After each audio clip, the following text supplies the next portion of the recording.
Today on the show, you and I discuss the mistake that is identity politics. We address our fear of what comes after we're gone, and we get into why hate groups hate. Can't you see? Everyone! They're here already! You're next! Let's go! Welcome to the future, where the glass is half full and you'll need new glasses, where you'll be jumping from conclusions. The past is annulled, and a new future is born! Never before in history has so much meant so little to so many. AD on the radio. So I want you to guess. Guess who said this about open borders?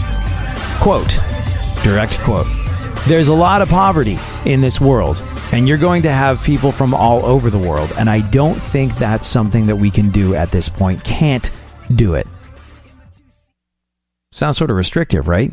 Sounds sort of like you'd rather not have open borders. Sounds like you want to be very careful about who crosses those borders and who gets to come in and who gets to live in America.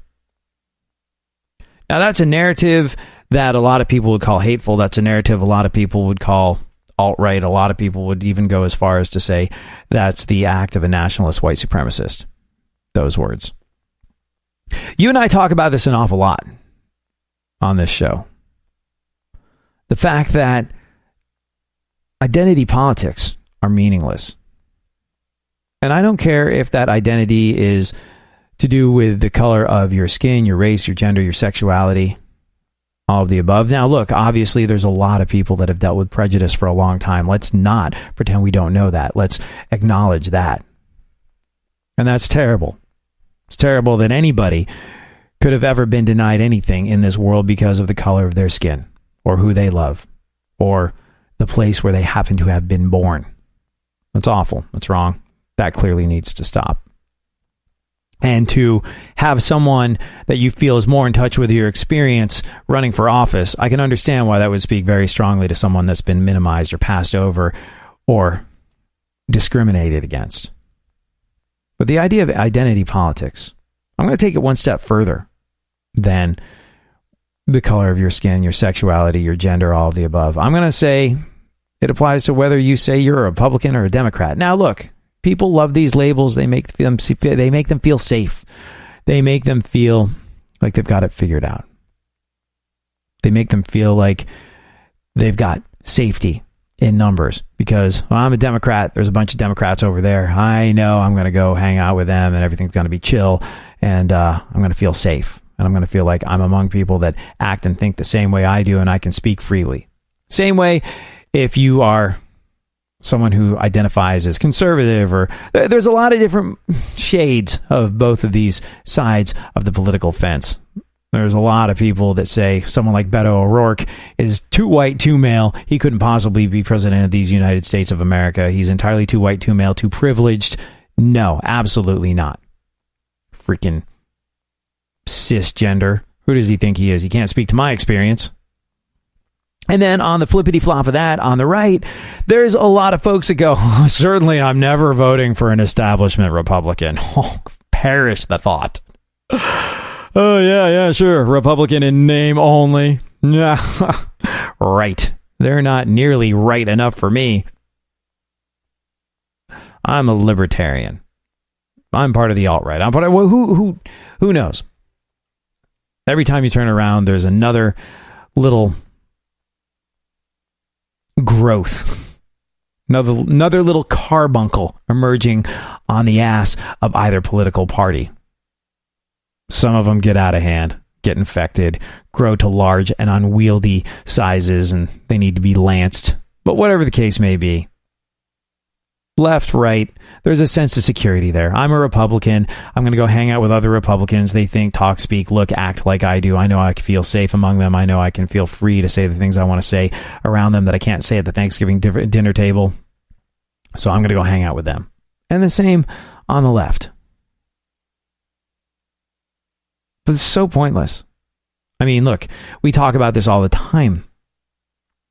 But back in the day, Kennedy, who is the eulogized white knight of the left, the hero of the left, the martyr of the left, the gold standard of the left. Kennedy, when he was first starting out, as you and I have discussed, but it's worth repeating, had a problem getting the black vote. Why? Because he was a Democrat. Why would black votes not go to Democrats back in Kennedy's day? Well, very simple. Southern Democrats basically made up the KKK. It wasn't like every Democrat was in the KKK, but every KKK member was definitely a Democrat. So there you have Kennedy having problems, unbelievably by today's standards, locking up a minority vote. The vote of a people with a different color of skin than him. Because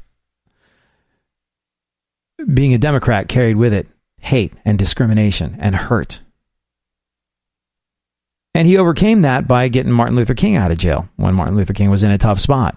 But I bring this story up over and over again to illustrate the point that these labels that we assign to ourselves and others are so pointless, so meaningless. So saying identity politics are a bad idea, yeah, they are a bad idea. I don't care if they are related to race, religion, gender, sexuality, any of the above.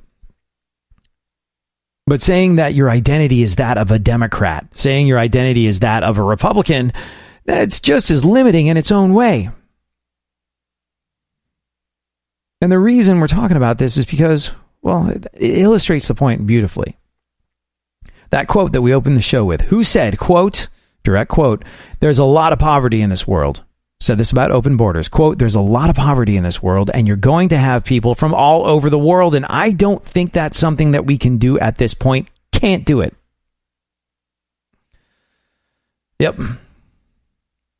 Now, if you heard that, if you heard there's poverty in this world, there's people coming in from all over the world if we have open borders, that's a bad idea. We can't do that right now. If you heard a statement like that, based on what you know of different political parties in 2019, what would you assume about that person? We can't have poor people coming into our country. There's poverty. We can't allow it in. Can't do it. I mean, according to current media narratives, and just narratives in general, according to the zeitgeist of America, that's, well, that could be labeled alt-right. That could be labeled nationalist. That could be labeled white nationalist or white supremacist. Here's the thing. Couldn't be further from the truth. Who said it? There's a lot of poverty in this world. You're going to have people from all over the world, and I don't think that's something you can do at this point. I was surprised. We'll get into it next. Real radio. 104.1.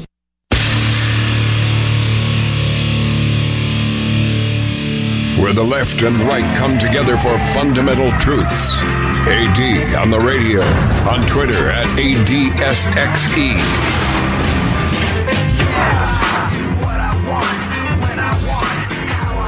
So I'll ask you the question again. Who said this about open borders? There's a lot of poverty in this world, and you're going to have people from all over the world. I don't think that's something we can do at this point. Can't do it. Now, saying, hey, we can't just allow poor people to come into America willy-nilly. According to the current media narrative, according to a lot of different folks, that sounds like something that is, well, fight and talk. If you're a nationalist or a member of the alt-right or a white supremacist or one of the above. So who said it? What bastion of the far right is responsible for those words? There's a lot of poverty in this world, and you're going to have people from all over the world, and I don't think that's something we can do at this point. Can't do it. Said that about open borders. That, my friend, that was Bernie. Feeling the burn? Yeah. Bernie Sanders said we can't allow poor people into America. We just can't do it. We can't have open borders. Over the weekend at a campaign event in Iowa, let's just clarity context here. Bernie Sanders rebuked an audience member who suggested he supported open borders. Now, this audience member asked how Sanders would fund his vast social safety net if the U.S. were to adopt an open borders immigration policy. And then Sanders cut him off, straight up cut him off, saying, whoa, hold up, wait a minute. Who do you think is, this part's a direct quote. Bernie did not say, hold up, wait a minute. He said, quote, who do you think is suggesting open borders? The guy responded, suggested that Sanders had supported such a proposal. Bernie told him, I'm afraid you're getting your information wrong. That is not my view. I think what we need is comprehensive immigration reform. If your point is open the borders, my God, there's a lot of poverty in this world, and you're going to have people from all over the world, and I don't think that is something we can do at this point. Can't do it, so that is not my position.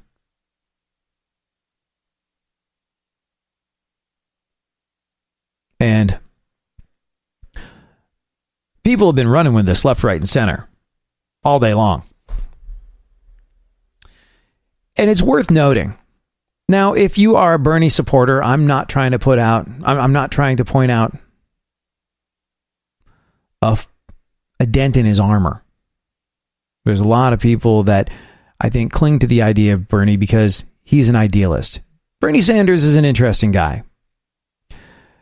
And I'm not talking about policy or what he stands for or what he's talking about. I think he's an interesting guy because, well, in the run-up to the election in 2016, he sort of struck me as the left's Ted Cruz, in that he was very, very stick-to-your-guns principled. Ted Cruz would constantly refer back to the Constitution. Bernie Sanders would refer back to the tenets of democratic socialism. Both had infallible, unwavering belief in what it was they were touting.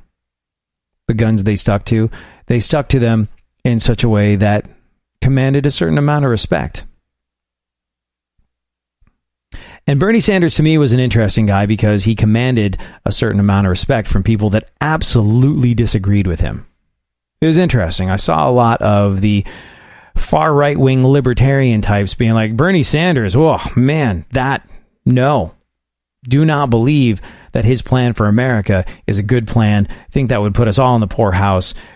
Absolutely against everything that he stands for, but respect him. He's a man of integrity and dignity and honesty. Now, look, as he announced another run for president, well, people are starting to question that honesty and integrity and all of the above. But there was a time where Bernie Sanders really stood out from the rest of the pack on the left, to me, because he managed to command respect by operating from a place of principle. That was a perception. I'm not here to argue whether or not he's a principled human being. But to be able to... I just liked what he did for the narrative in America, because it's so just what we need. It's kind of why I'm glad Bernie's around. You know, I think he's, before we get into any sort of policy or anything like that, I think he's too old. I think Trump's too old. I think Hillary was too old. It's not okay. Too close to kicking the bucket to be in charge of the button that fries us all. Thank you, but no. But I like having Bernie around. Do I agree with everything that he says? Do I agree with his ideas? No, not necessarily, no.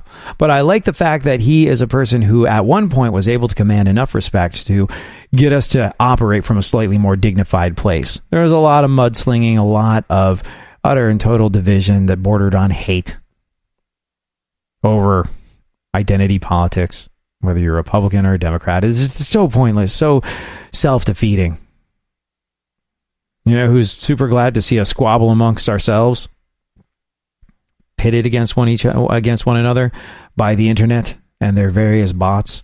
Our enemies, the Putins of this world. They think that's just great. Oh, look at the Americans squabbling among themselves. Yeah, let's let them Yeah, they won't see what's going on over here. They're too busy fighting each other. Freaking fantastic. We have divided, we have conquered, and these are good times. Happy times are here again. I like the fact that Bernie Sanders was able to be very clear about what he felt was the best thing for America and command enough respect and operate from enough of a place of principle without the mudslinging to have people that absolutely fundamentally disagreed with him on every platform and level go, no, he's wrong, but I kind of dig that guy. I kind of respect that guy. It was just a hint of a more respectful, more American back and forth. And I say American because it's a pro-American thing if we get along. If we're fighting amongst each other, if we're tearing each other down, if we are not recognizing that we're on the same side, if we are allowing our enemies to gain ground while we squabble amongst one another, that's not good. That's not American. So it's an American thing when we respect one another. Remember that. Take that with you out into the world. It's an American thing when we respect one another, even if we don't get along or even if we don't agree. But I bring this up, like I said, to illustrate this point. The idea of identity politics, whether that identity is defined by a color of skin, whether it's defined by a sexuality, a gender, or religious belief, a place where you were born, identity politics are pointless. And you know what? Take it one step further. The identity of left or right, Republican, Democrat, it's such a freaking moving target. Like I said, during JFK's time, being a Democrat meant you, well, were, if you were in the South, more likely than not, a member of the KKK. Well, like I said, that's not fair. Democrats weren't KKK members, but KKK members were Democrats. That's how meaningless these labels are. That's how much things shift and change in our lifetimes. That's how much what it is to be a Republican or a Democrat means. And that's a whole lot of nothing. So like I said, they're Coke, they're Pepsi, they're brown sugary water, the two different sides of the political system that taste pretty much the same and are equally as bad for you in any kind of excess. Drink them in the right quantities, you have a refreshing American beverage, my friend. That'll give you a little pep in your step or something. Okay, no, maybe not. But you see where I'm going with this. These labels, they mean nothing. If someone like Bernie could say, there's a lot of poverty in this world, we can't have open borders, you're going to have people from all over the world, and I don't think we can have that at this time. If those are the words of Bernie Sanders, well, it's good to keep an open mind. Wouldn't you agree? Things are not as cut and dry as they seem. For more stimulation and less irritation, 9 out of 10 doctors choose KPRC AM 950, Houston's more stimulating talk radio. Don't get the blues, get all the news. We mean all of you guys out there in Radio Land. All aboard! He's back. AD on the radio. Give it up, yeah. Give it up, yeah. Bring this on, come on. You know, I regret doing this. I regret going to the website. I'm sure I'm on some sort of list now, and it's not like I want to add to their hit count or anything like that. But just out of curiosity, because you and I were talking about the KKK over the last couple of segments, I was like, what really is the KKK presence these days? I mean, there's never been a time in my life where I've seen people march down the street in the outfits. So are they still really a presence? And don't do this, because like I said, you'll probably end up on some list. But during the break, I actually went to the KKK's website. It's really weird. They're just selling stuff now, and there is no mention of anything other than love and pride in heritage. I mean, I didn't read too deeply. You can get KKK Christmas shirts, and you can get KKK pins and badges and T-shirts, and you can buy tickets to events to see people that are entertainers and evangelists and authors and speakers and diplomats and all of the above. Oh, there's pastors in there too, but at no point does it mention the fact that they're bigoted, hateful, weak racists that need to be stopped at all costs. And you know what? I'll take that as kind of a win. Even on their own website, the KKK are afraid to talk about who they really are. They need to be secretive. They need to keep it under wraps that they're a hate group. They know that they are so reviled. They know that what they have done is so wrong in the eyes of every right-thinking person on the face of the planet that they can't even admit on their own freaking website that they are what they are. Interesting.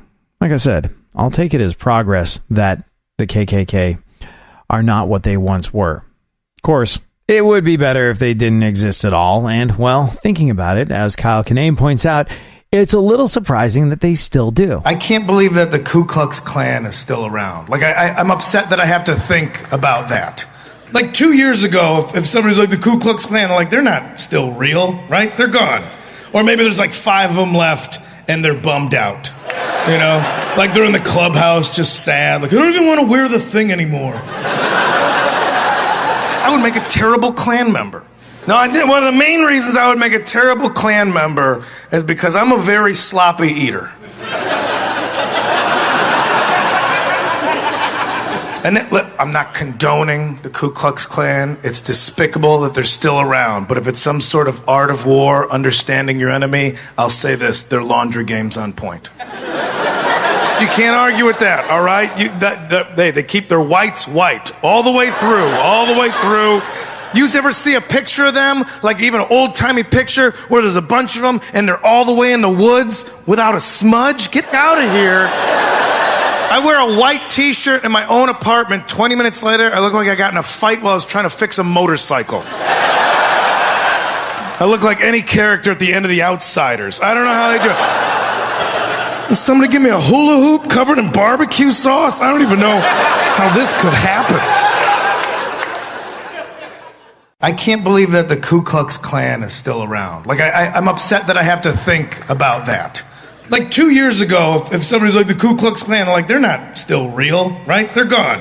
Or maybe there's like 5 of them left and they're bummed out. You know?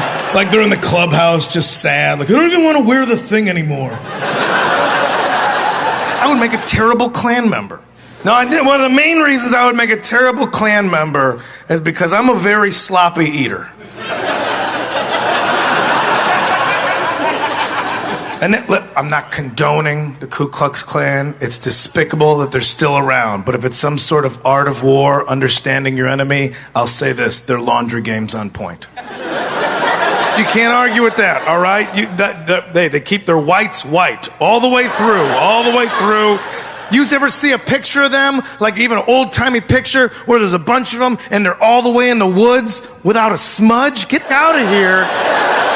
I wear a white t-shirt in my own apartment. 20 minutes later, I look like I got in a fight while I was trying to fix a motorcycle. I look like any character at the end of The Outsiders. I don't know how they do it. Somebody give me a hula hoop covered in barbecue sauce? I don't even know how this could happen.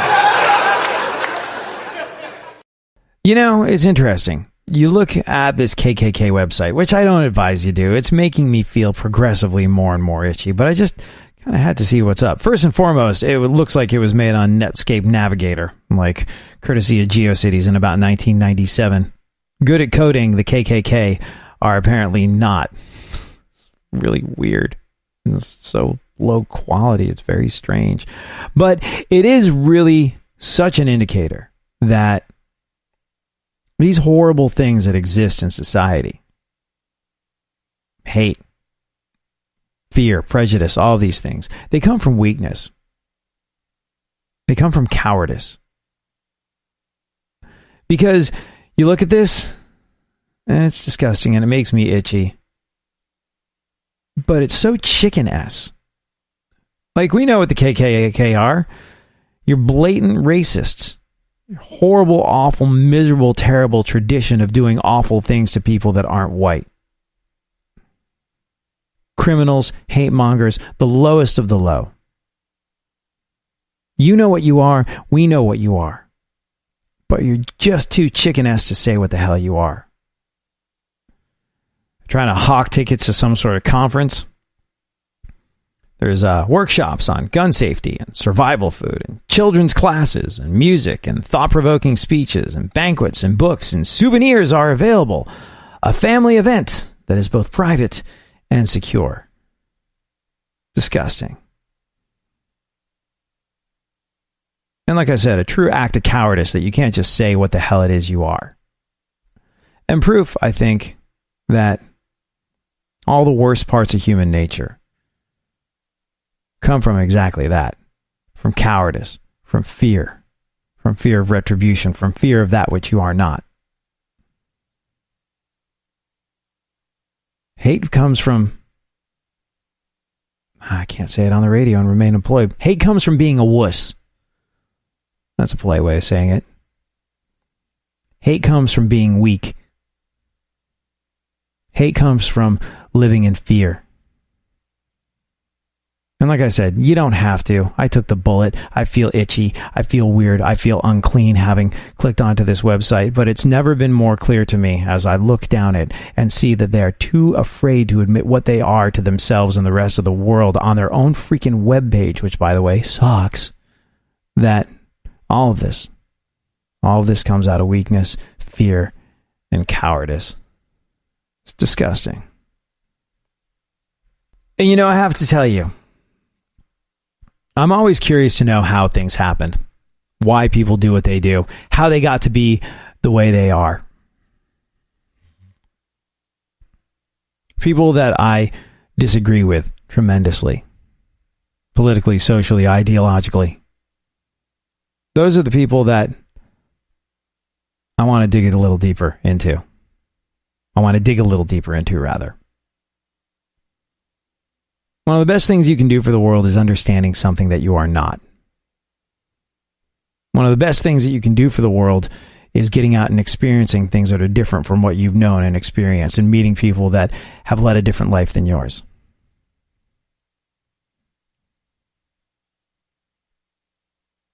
You want to do America a favor? Travel. I know it's tough. I know we don't have time. I know we don't have money. I know we've got responsibilities at home. But one of the best things you can do for this country is to get out into it. And looking at the KKK's crappy-ass website, I'm struck with how true that is. Will traveling make the KKK go away? Well, the folks that are ensconced in it now, folks are ensconced in other hate groups. Maybe, maybe not. Maybe this will have an effect on them now. But going forward, going into the future, getting out and meeting your country, that destroys prejudice. Human contact. So one thing prejudice can't stand up to. Eventually, if you're afraid of someone, if you don't understand someone, you meet that person, there's a good chance you're going to wind up getting along a whole lot better than you thought. You're going to be able to relate to them a whole lot better than you thought. You're going to want to charge in there with metaphorical guns blazing when you meet someone who is so politically different than you. When you get out into the world. And then you're going to realize that we're kind of sort of all the same. I'm not saying the KKK are all the same. I'm not normalizing them, not by any stretch of the imagination. But I'm saying by getting out there and letting people know that it's possible to be chill with each other. That fear that is so clearly the basis for everything that this and every other hate group cling to. That fear, that weakness, that cowardice that causes things like the KKK. That fear, that lack of understanding, that lack of willingness to understand. Well, that goes away once you see the face of the person that you're afraid of and realize it's not that big of a deal.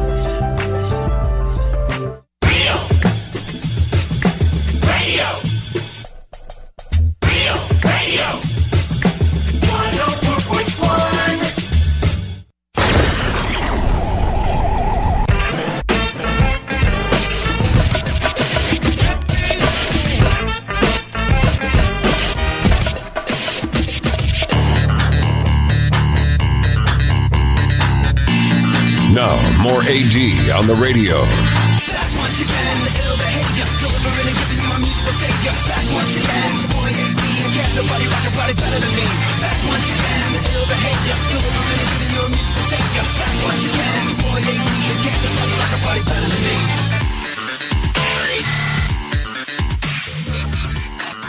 So, when you check out, when you leave this mortal coil at the end of your life, the old expression goes, they're not going to put how many hours of overtime you worked on your tombstone. What really matters is how you lived your life and how you affected the lives of those around you. There's a man by the name of Tim Schrant, who in death is going viral because, well, his obituary says exactly that about him. A man called Tim Schrant of Iowa passed away on March 29th. And like I said, his obituary is going viral. Why? Well, let me read to you for a second, if I can. It says, quote, "If you are wondering if you have ever met him, you didn't, because you would remember. For those of you that did meet him, we apologize, as we're sure he probably offended you. He was world renowned for not holding back and telling it like it is. The crusty codger from Iowa died last month after a short battle with cancer. Some key lines. Tim was born to William Bill Schrant and Mary Schrant Manning on June 11th, 1955, 100 years too late. Given Tim's demeanor, he would have been the perfect weathered cowboy in the Old West or rough and tough pioneer. Or maybe he just should have been Amish. Tim worked at Camcar Stanley, Black & Decker, and Decora as a tool and die maker for 30 plus years. Tim worked with many friends and a bunch of morons. His words, not ours. Well, not exactly his words, because his words would have included a bunch of swear words. Tim leaves behind a hell of a lot of stuff that his family doesn't know what to do with. So, if you are looking for a Virgin Mary in a bathtub shrine, you Catholics know what we're talking about, you should wait the appropriate amount of time and get in touch with him. Tomorrow would be fine. A common line in obituaries is, he never met a stranger. In Tim's case, he never met a rule he wouldn't break, a boundary he couldn't push, a line he couldn't cross, and a story he couldn't stretch. Another common obituary phrase is, he'd give the shirt off his back. Well, Tim was prepared to do that, and he could do it quickly, because he always wore his shirts unbuttoned 3/4 of the way down. Tim was anything but common. We are considering establishing a GoFundMe account for G. Heilman Brewing Company, the brewers of old-style beer, as we anticipate they are about to experience significant hardship as a result of the loss of Tim's business. Keep them in your thoughts. Tim led a good life and had a peaceful death. But the transition was a bitch. And for the record, he did not lose his battle with cancer. When he died, the cancer died. So technically, it was a tie. He was ready to meet his maker. We're just not sure the maker is ready to meet Tim. Good luck, God. Should kind of look into that whole death thing because, the guy go, hey, we fixed your arthritis. And they go, I'm still going to die? They go, yeah. And that's why I can't get behind politicians, because they're always like, our biggest problem today is unemployment. And I'm like, what about getting old and sick and dying? Seriously, if there was a politician ever that said, by my second term, there will be no death, I go, I'm voting for that. I'd just give that guy all my money, and I'd sit on a chair. Sometimes I actually think I won't die. But in your mind, when, you analyze, you realize, like my dad died, and my grandfather died, and my great-grandfather died, and the guy before him, I don't know, probably died. I think he died. Because otherwise he'd be on Extra. Death is a scary thing. Death is a difficult thing to come to grips with. Death is something that we're afraid of because we don't understand. We don't really get life. We don't really understand life, but we definitely don't understand death. We don't know what happens when it ends. There's people that will tell you that's it, your time is over, nothing else happens for the rest of your life. There's other folks that'll tell you, well, it depends on how you behaved while you were here. There's a good chance you could go into the ever-loving bosom of your Creator for an eternity of bliss and serenity, or you could spend all of eternity burning in hell and damnation. It's a scary prospect, and one that none of us understands. It is the great unknown, literally and figuratively. But over the years, I found one of the things that helped me come to grips with the idea of death. And one of the things that I think has helped me make slightly better use of my time on this earth is to absorb as much work created by people that are close to the end of their life as possible. Warren Zevon made that unbelievable album when he knew his time was running out. Absolutely gut-wrenchingly beautiful perspective on that one. Do yourself a favor, check out the song Keep Me in Your Heart for a while. There's a journalist and a writer and a TV host that I grew up watching in England, a guy called Clive James, who has written books of poetry, knowing that, well, his time on this earth is coming to a close. He's got a medical condition that he knows will be the end. Not quickly, but it will be the end. And it's made him realize he can't do certain things like go back to his native Australia ever again. And reading his books and his poems, well, there's real enlightenment in that. And so, as a practice, when I get a chance to dig into the idea of someone's life as they know it's running out, or when I get a chance to read an inspiring obituary like the one you and I just went over, well, I think it's a very valuable thing. Talking about life is too short. Nothing brings that home more than losing somebody in your family. My father died a couple months back, telling a joke to my brother Mario. In the middle of a joke, my daddy dies. At the funeral, my brother's going, what's the punchline? Cállate, that's our father. And I love my father, man, mainly because he was resourceful. He was funny, man. My father used to make us laugh so much we'd forget we were hungry. You know how funny you have to be to do that? Papá, tengo hambre. Siéntate. Let me tell you a story about a guy that ate too much. Mexican funerals are weird too, man, because they're catered.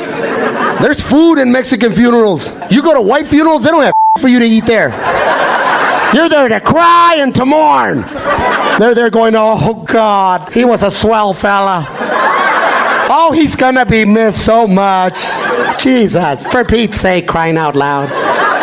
Oh, I tell you, they broke the mold when they made him. At Mexican funerals, people are crying that you don't even know. People are in there going, there's no more pan dulce. Damn it, I came too late. Where's the menudo? Homeless people go to Mexican funerals. That's how they survive. They just pick up the paper, go to the obituary, say, Leibowitz, Smith, there's going to be no food there. Yeah. Oh, there we go, Garcia, Sanchez, Gomez, órale. There's going to be some refin right there. Ordinarily, this would be the time of day where you and I got into the events of today in our segment, My Witness News. But you know what? You and I, well, we had some interesting conversations that took a little longer than usual. Big conversations. Big important subjects that needed to be addressed, like what exactly causes a hate group like the KKK to exist. And as you and I agreed, it's fear and cowardice. And what is going to make us less afraid? Well, meeting that which we are scared of, whether that be a person or taking a glimpse into the great beyond. Thank you so much. Be back tomorrow. We'll do this all over again. Have a great one.